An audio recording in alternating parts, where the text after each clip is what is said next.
মৰমৰ ছাত্ৰ ছাত্ৰীসকল, আজি আমি মেট্ৰিক পদ্ধতিৰ জোখ মাপবোৰ উলিয়াম। জোখ মাপবিলাক মিটাৰ, গ্ৰাম, লিটাৰ এই তিনিটাত আমি পাওঁ। দীঘলৰ মাপ যিটো লওঁ সেইটো আমি কিহত লওঁ? মিটাৰ। দৈৰ্ঘ্য একক মিটাৰ হয়। তাৰমানে দৈৰ্ঘ্যৰ যিটো জোখ মাপ লওঁ সেইটো আমি মিটাৰ। মিটাৰত আকৌ এইকেইটা আছে, ডেকা, হেক্টৰ, কিলো। তাৰমানে বেছি যদি দীঘল হয় আমি কিলোমিটাৰ বুলি কওঁ। ৰাস্তাৰ মাপ লওঁতে আমি কি কওঁ? ইমান কিলোমিটাৰ এনেকৈ কওঁ নে নাই? গতিকে বেছি দীঘল হ'লে কিলোমিটাৰ হয় আৰু একেবাৰে সৰু হ'লে মিলিমিটাৰ। মিলি, ডেচি, চেণ্টিমিটাৰ, ডেকা, হেক্টৰ, কিলো। ইফালে একেবাৰে সৰু আৰু এইটো আটাইতকৈ ডাঙৰ। এতিয়া এইটো হ'ল আমাৰ দৈৰ্ঘ্যৰ একক হ'ল মিটাৰ। গ্ৰাম বুলি ক'লে আমি কি বুজোঁ? ভৰ, ওজন। তাৰমানে যিকোনো বস্তুৰ যদি আমি ওজনৰ মাপ লওঁ সেইটো কি হয়? গ্ৰাম। কি আমি ধৰি লওঁ চাউল মাপিলোঁ, নিজৰ ওজন মাপা, এইবিলাক আমাৰ কিহত হয়? গ্ৰামত হয়। 1 কিলোগ্ৰাম, গ্ৰামৰ পৰা আৰম্ভ কৰি কিলোগ্ৰাম হ'ল চবতকৈ ডাঙৰ আৰু মিলিগ্ৰাম হ'ল চবতকৈ সৰু।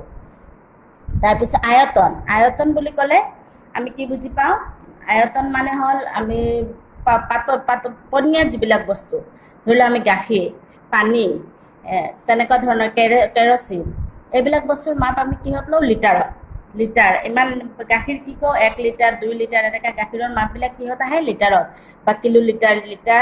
লিটাৰৰো আটাইতকৈ ডাঙৰ হ'ল কিলোলিটাৰ। লিটাৰত আমাৰ litre, decalitre, hectolitre, kilolitre, decilitre, centilitre, millilitre.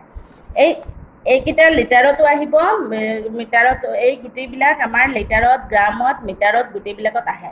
আমি এই মাপবিলাক মনত ৰাখিব লাগিব। এইটো মাপ আমি এই তালিকাটো আমাৰ লগততো সদায় নাথাকিব। গতিকে আমি যেতিয়া মাপবিলাক ল'ব লাগে তেতিয়া তোমালোকে মনৰ ভিতৰত বা সৰু কাগজত এনেকৈ লিখিব লাগিব। মিটাৰ, গ্ৰাম, লিটাৰ। মিটাৰৰ মাপ হ'লে মিটাৰ আহিব, গ্ৰামৰ মাপ হ'লে গ্ৰাম আহিব, আৰু লিটাৰ হ'লে লিটাৰ আহিব।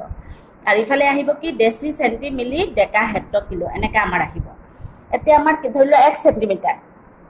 1 চেণ্টিমিটাৰ সমান কিমান মিলিমিটাৰ? এইটো উলিয়াবৰ হ'লে 1 চেণ্টিমিটাৰ বুলি ক'লে ইয়াত আৰু মিলিমিটাৰ বুলি ক'লে ইয়াত।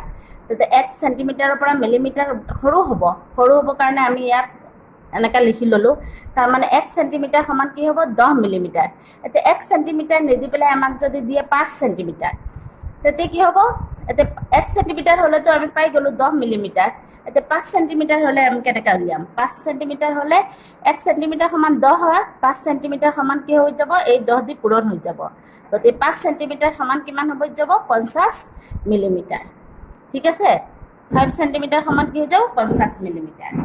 আকৌ আমাৰ যদি এতিয়া 1 মিটাৰ ক'ত আছে? এইখিনিত আছে। মিটাৰৰ পৰা আমাৰ চেণ্টিমিটাৰ উলিয়াব লাগে, গতিকে ইফালে যাব আমাৰ। 1 মিটাৰ সমান কি হৈ যাব? 100 চেণ্টিমিটাৰ।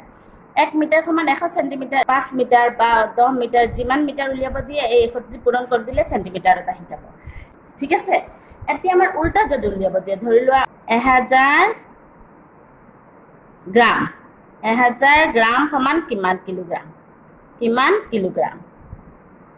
এতিয়া 1000 গ্ৰাম বুলি ক'লে এইটো 1000 হ'ল। এই গ্ৰাম, ইয়াত আমাৰ গ্ৰাম হয় নে নহয়? আৰু ইয়াত কিলোগ্ৰাম। তাৰমানে এই ইয়াৰ পৰা এইটো 1000 হ'ল। এতিয়া ইয়াত 1 কিলোগ্ৰামৰ ঠাইৰ পৰা কি হ'ব? 1 কিলোগ্ৰাম সমান 1000 গ্ৰাম। তাহলে 1000 গ্ৰাম সমান কি হৈ যাব? 1 কিলোগ্ৰাম। 5000 গ্ৰাম। এতিয়া 5000 গ্ৰাম সমান কিমান কিলোগ্ৰাম? আমি কেনেকৈ উলিয়াম? হৰণ কৰিব লাগিব। 5000ক 1000 গ্ৰাম সমান 1 কিলোগ্ৰাম। এতিয়া ইফালে আহিলে আমাৰ কিলোগ্ৰামত কি হ'ব? সৰু হ'ব। 5000 গ্ৰাম সমান আমাৰ কম হ'ব, কিলোগ্ৰামত কম হ'ব। গতিকে আমি কি কৰিব লাগিব? 1000 গ্ৰাম সমান 1 কিলোগ্ৰাম, এই 1000 দি আমি হৰণ কৰিম। হৰণ কৰিলে কি হ'ব? 5 কিলোগ্ৰাম। ইয়াত আহিব কি? কিলোগ্ৰাম হ'ব। 5 কিলোগ্ৰাম। ঠিক আছে? 1 কিলোগ্ৰাম সমান কিমান গ্ৰাম? 1 কিলোগ্ৰাম সমান 1000 গ্ৰাম। 4 কিলোগ্ৰাম। 4 কিলোগ্ৰাম সমান কিমান গ্ৰাম? 10 গ্ৰাম। এতিয়া গ্ৰামত উলিয়াব লাগে। 4 কিলোগ্ৰাম সমান কি হৈ যাব? 1 কিলোগ্ৰাম সমান 1000 হ'লে 4 কিলোগ্ৰাম সমান 1000 লগত 4 দি পূৰণ কৰিলে কি হৈ যাব? 4000 গ্ৰাম। ঠিক আছে? Thank U.